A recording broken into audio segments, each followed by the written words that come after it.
नमस्कार दोस्तों, कैसे हैं आप सब। हम लोगों ने पिछले लेक्चर में मेंडल के द्वारा मटर के पौधे पर किए गए प्रयोगों को पढ़ा था। हम लोगों ने पिछले लेक्चर में पढ़ा कि मेंडल ने अपने आनुवंशिक प्रयोग करने के लिए मटर के पौधे का चयन किया और उन्होंने मटर के पौधे के 7 लक्षणों के द्वारा अपने आनुवंशिक प्रयोग किए। बच्चों, मेंडल ने अपने आनुवंशिक प्रयोग के निष्कर्षों के आधार पर कुछ नियम बनाए।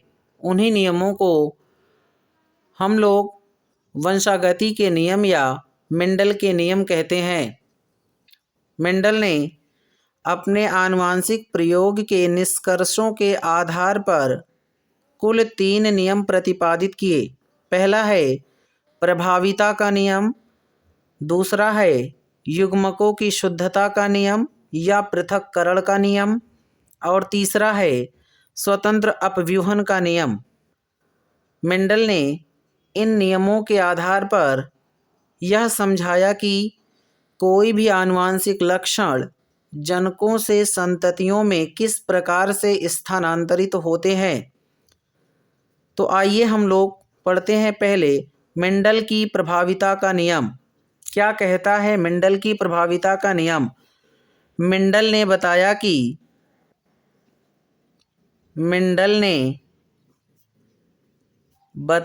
कि जब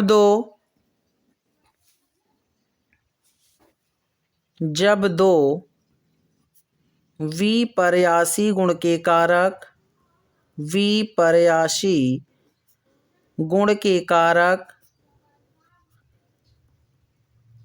एक साथ होते हैं तो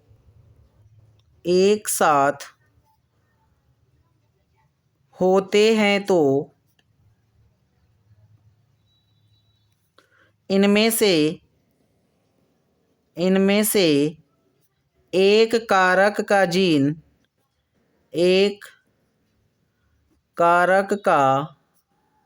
जीन अपने गुण को प्रदर्शित करता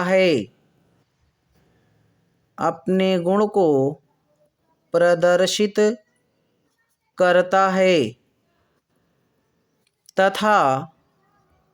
तथा दूसरे कारक का गुण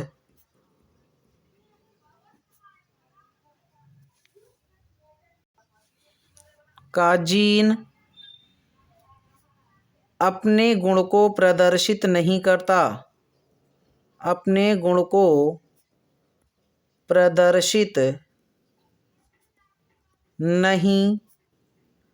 कर पाता।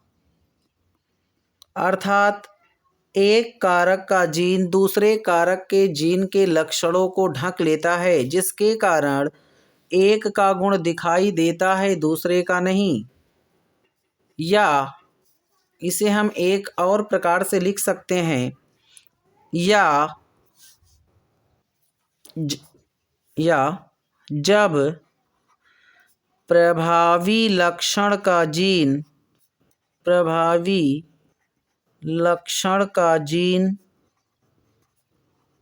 तथा अप्रभावी लक्षण का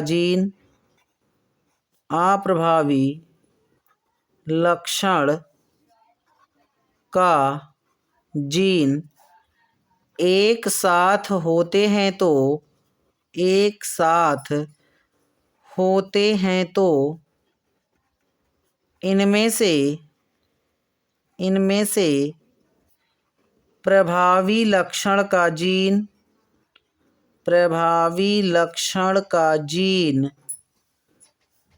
अपने गुण को प्रदर्शित करता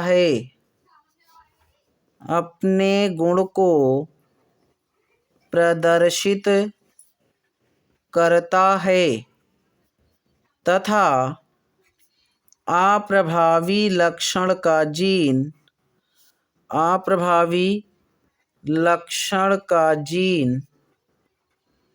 अपने गुण को अपने गुण को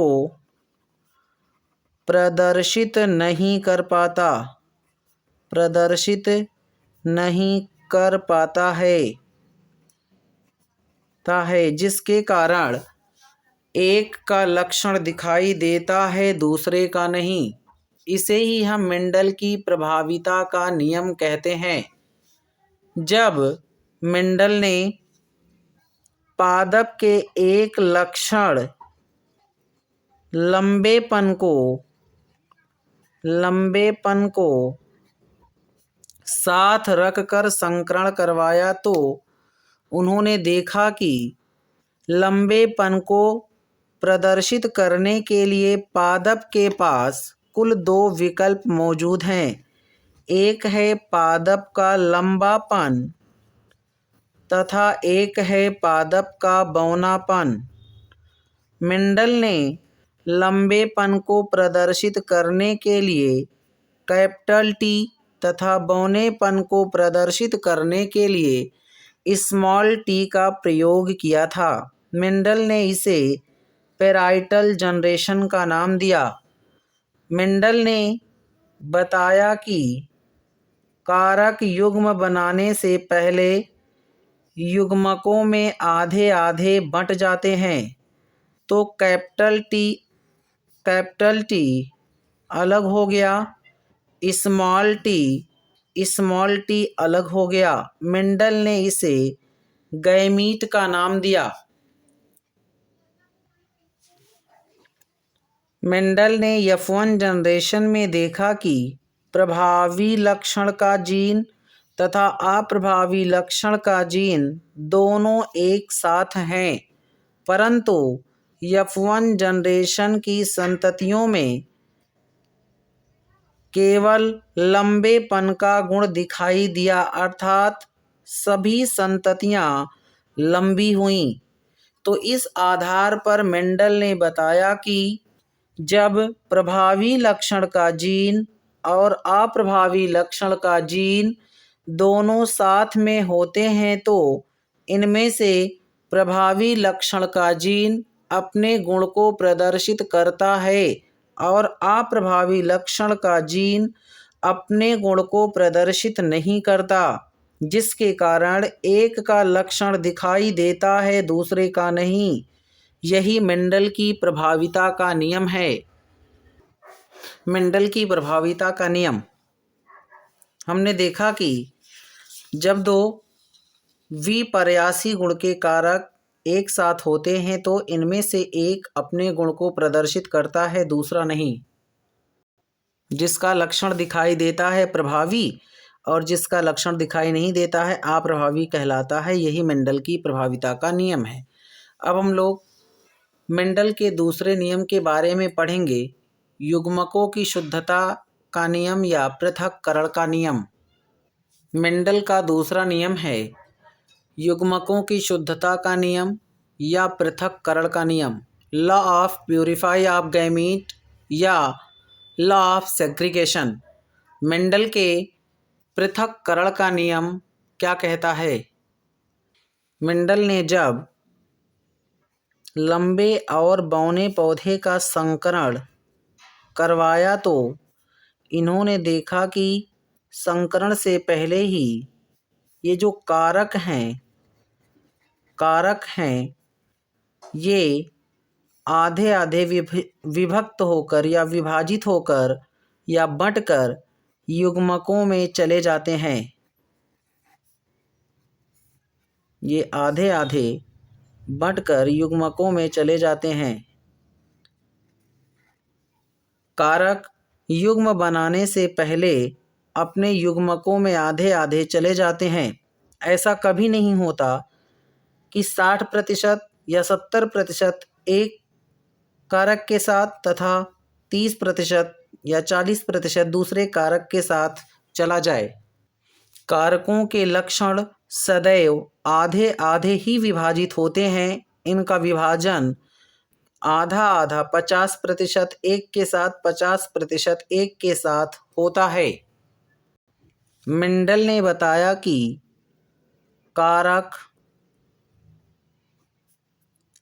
युग्म बनाने से पहले युग्म बनाने से पहले युग्मकों में आधे आधे चले जाते हैं। युग्मकों में आधे आधे अर्थात 50% चले जाते हैं। या कारक युग्म बनते समय कारक युग्म बनते समय आधे आधे पृथक होकर युग्मक में चले जाते हैं। युग्मक में चले जाते हैं। यही मेंडल के पृथक्करण का नियम है। मेंडल के पृथक्करण का नियम क्या कहता है कि कोई भी कारक युग्म बनाने से पहले युग्मक में आधे आधे बंट जाते हैं, जिससे प्रत्येक युग्मक शुद्ध हो जाता है। यही मेंडल के पृथक्करण या कारकों या युग्मकों की शुद्धता का नियम है। बच्चों, अब हम लोग पढ़ेंगे मेंडल के स्वतंत्र अपव्यूहन का नियम। मेंडल के स्वतंत्र अपव्यूहन का नियम क्या कहता है? जब दो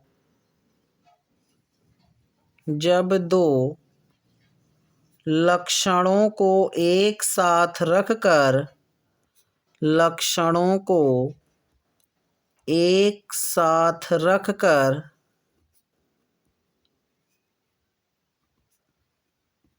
संकरण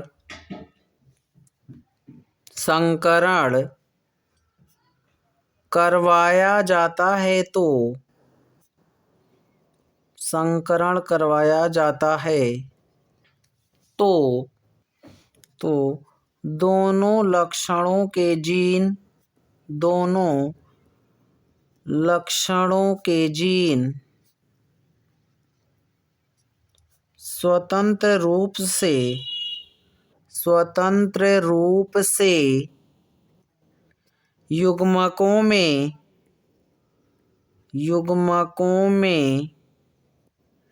अलग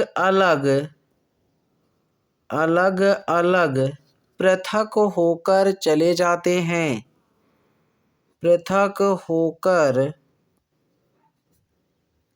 जाते हैं तथा स्वतंत्र रूप से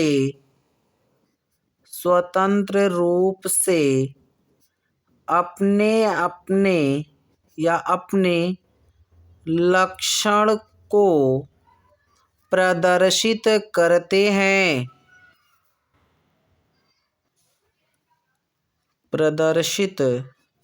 करते हैं। कोई भी कारक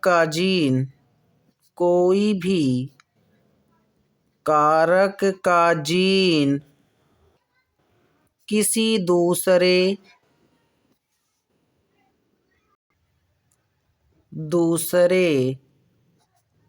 कारक के जीन को प्रभावित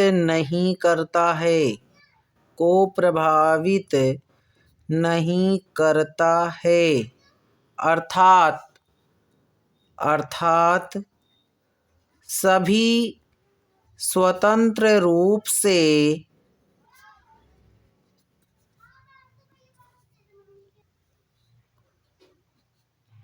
अपने लक्षण को प्रदर्शित करते हैं।